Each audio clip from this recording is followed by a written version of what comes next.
Are you tired of getting those automated phone calls in the middle of dinner urging you to vote for a certain candidate or take a vacation cruise? Well, you can now tell your phone company that it's okay to block those robocalls. Consumer investigator Jennifer Krause has been following the action in Washington, where federal regulators are making it easier for you to stop those calls. Last week, it was the Federal Trade Commission who heard from angry consumers who say they hate getting those automated calls. Today, it was the FCC, or Federal Communications Commission, who made it clear that consumers have a right to control the calls they get.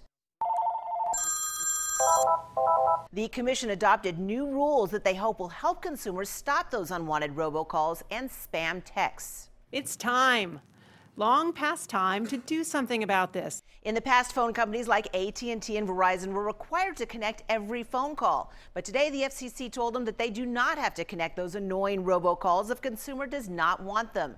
Today's ruling also clears the way for phone companies to offer consumers robocall-blocking technology. Phone companies, please start letting your consumers request to have robocalls blocked.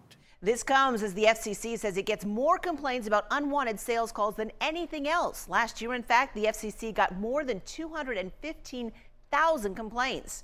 Today's action by the FCC updates what's known as the Telephone Consumer Protection Act, which, when it originally took effect back in 1991, applied only to real people making cold calls.